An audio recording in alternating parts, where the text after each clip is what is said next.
thanks so much for being here. We'll open up the floor. Dave Biddle, 24/7 Sports. Hi, Jim. When you look at Sonny Styles, is that a guy that you feel like we have to find a starting role for him? I was asking Coach Day about this as well. Is he not quite there yet? Or when you look at Sonny, is he a guy where it's like we've got to find a starting role for him?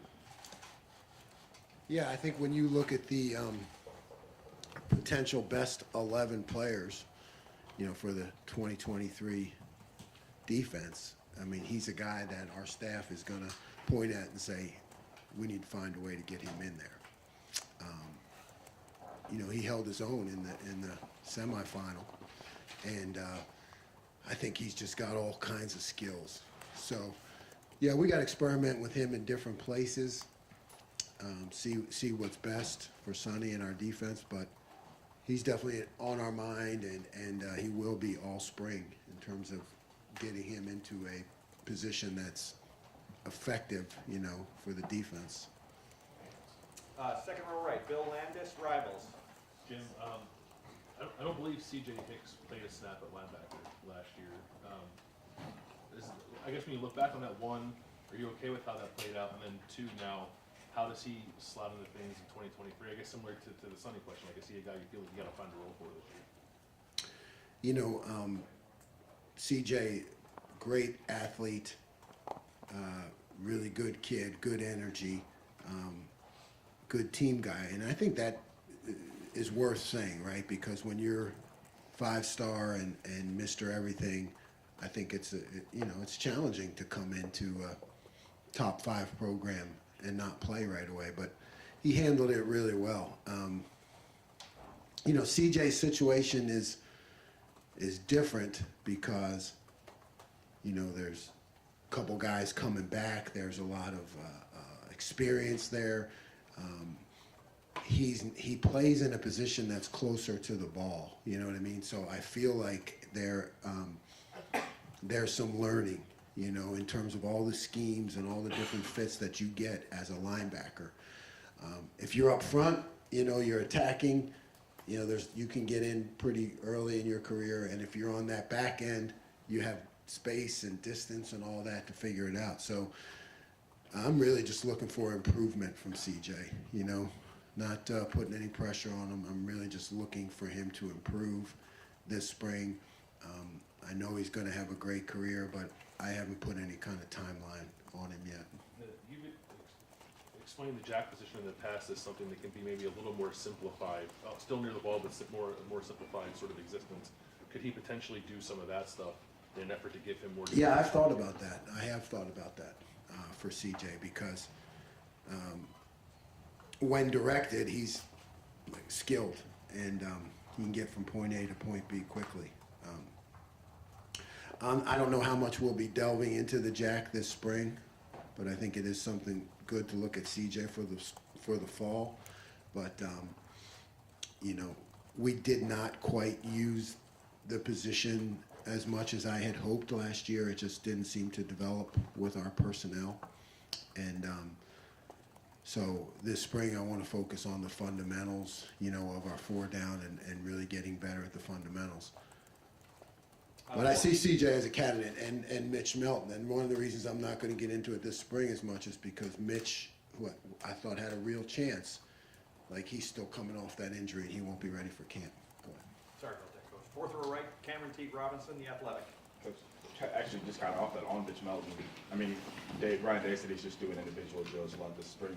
What do you want to see from him as he comes back from the injuries? Yeah, I want to see him back to where he was, right? So we moved him from linebacker to the front when I got here, and then started experimenting with him in the jack position. And he jumped out. He really did. To Coach Johnson, and to me, and things that he did. So I just want to see him back there. I want to see, okay, has he recovered completely? Is he healthy? Second row right, Doug Maurice, Cleveland.com. What does that mean for Jack Sawyer then? Jack will be just, he'll be an end with JT, you know what I mean? And he'll work on all those fundamentals of being an end. I think that's important for Jack. I feel like he didn't have the improvement or the big jump that he could have last year, because he got involved in the jack stuff and maybe he wasn't as focused as he could have been to make those improvements at D end. So I want to make sure I keep him at D end opposite JT. Over the shoulder, Tony Girdman, Buckeye Huddle. Jim, I want to ask you about the quarterbacks.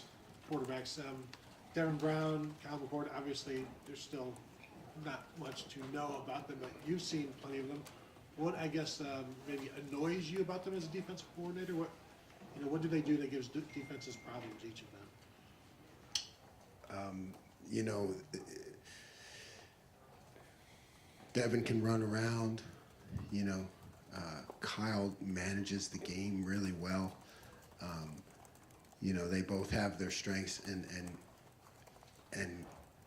in terms of reading defenses, I know this is going to be a big spring for them, but I don't have that much to say about them, except I think they're both very talented, and I look forward to see how it goes this spring. And your pick to start?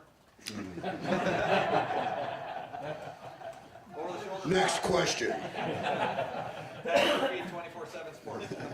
Coach, you guys brought in Davison from Ole Miss, obviously got some experience in the SEC. What did you like about him, and specifically physically? He stands out. What can a corner like that bring that maybe you guys didn't have in that room? Yeah, Davison looked good out there today, picking things up, but really just breaking on the ball. I mean, I liked his length. He has real length and got his hands on a lot of balls, and he was quick to mix it up too.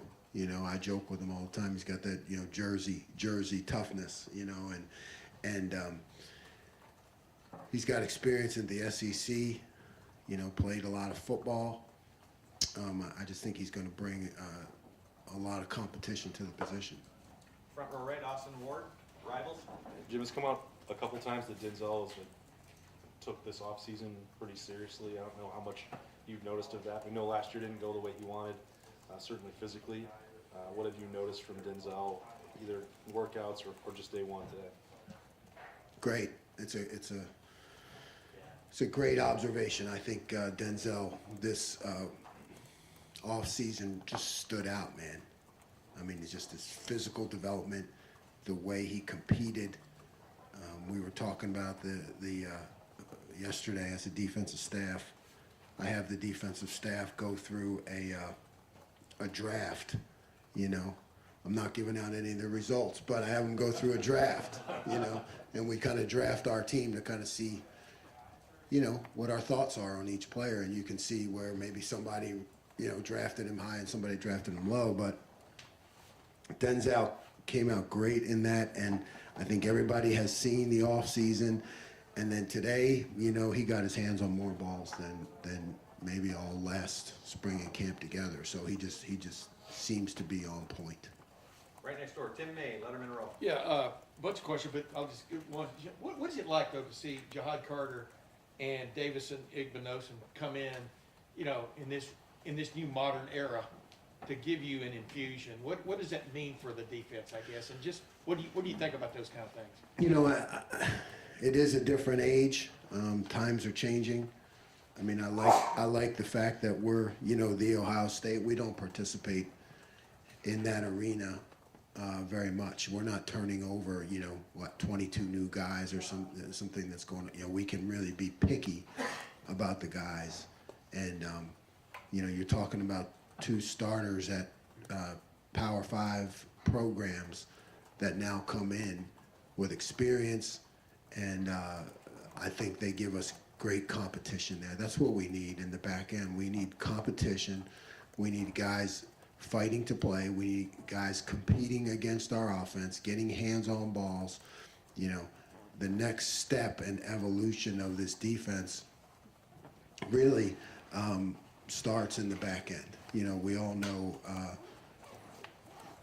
last year and how things went, and everywhere I've been, it's kind of taken me time to get the back end up to, having that confidence to compete. And you bring in two guys like that, and it just pushes the other guys see it, and they walk right in, and they're mature. and they're not messing around. You know, they're not a young guy coming in who's kind of feel these guys aren't messing around, and it pushes everyone. And is it important for those guys to, for one of another term, stir the drink as opposed to rock the boat? You understand what I'm saying? I mean, Yeah, I do. Do you sense that? Yeah, you want guys who still want to be part of the team, and they're both like that. Yeah, when we interview them, that's exactly what we're interviewing for: maturity, for fit. Can they be a great teammate? And those guys have that. Right next door, Joey Kaufman, Columbus Dispatch.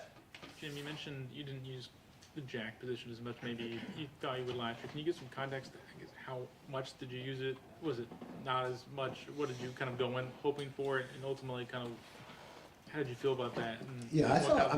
Going in, I thought over the course of the season we could, get it up to a third of the defense or 60-40. By the time I left Oklahoma State, it was almost exclusive. And I knew we wouldn't have that here. We're built more as a 4-down, and our front's pretty darn good. You know what I mean? So you don't want to mess with that too much. But I thought it could get up to be a third, and it just didn't. We weren't as productive out of it. You have to go with what works. So I don't know. Maybe it was 15%. Maybe it was half of what I had hoped it to be. still part of your long term?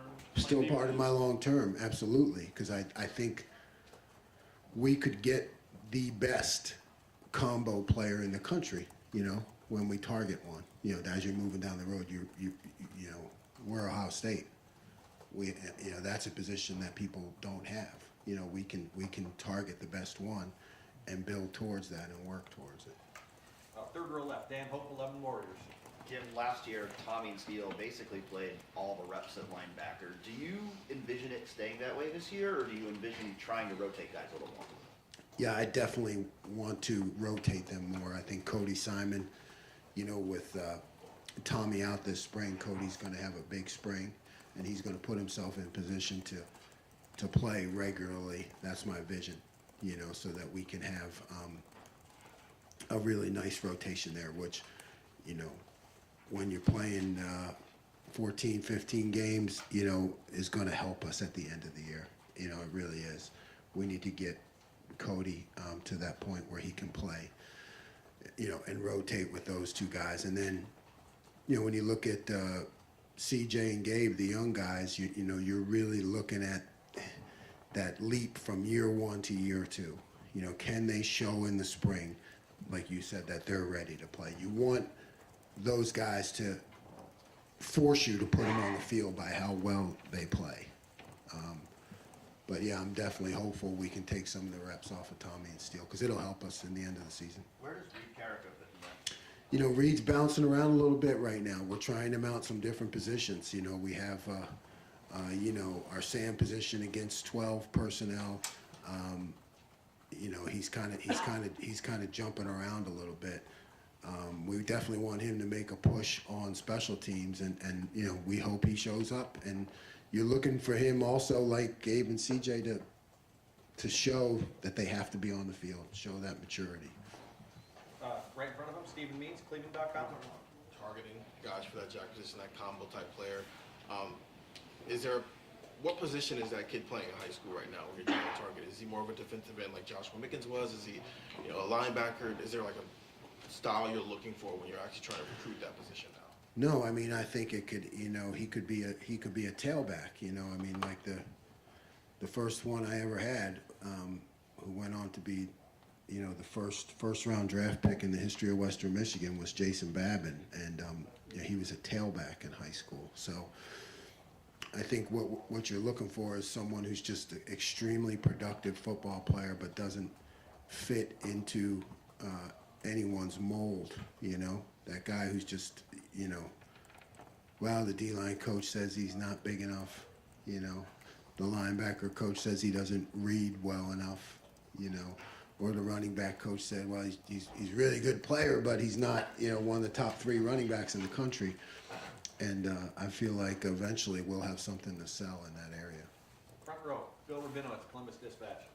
The last time we talked to you was, I think, early February, and you had just started the dissection process, I guess, of kind of what what faltered late in the year. Now that you've had that time to do it, kind of give your synopsis of what happened in those last 2 games. You know, boy, you had to bring that up, didn't you? And what you I was feeling so good and positive, right? So you try to look at the things that worked, right? We try to, we do percentages in course of the season and the things that worked, and then you say, okay, how did those things fail? Or I look at myself and my calls and how I can kind of change a little bit early on, so that the matchup games, those areas where we let down in one-on-one matchups that were costly, I need to find ways to protect our guys better. But I can't do that like just that week. I think I have to have more of a bigger view, So some of the things that I'm going to put in camp, spring, are geared now more to those matchup games, to avoid those situations where, one error is costly to our defense, and then I have to preach the competition against our offense, because we got a great offense. I feel like I was last year more into the teaching aspect of it to make sure that we got it, understood it, and but now we understand it. I need to ramp up the accountability for competing in practice, one-on-one in all those spots, because every practice for us is like a matchup game, right? These big matchup games. We need to perform better in practice against our offense, and treat that as our practice for when we get to the matchup games. Coach, thank you very much. We're gonna wrap it up from there. Sorry, folks. Thanks, guys. We gotta get to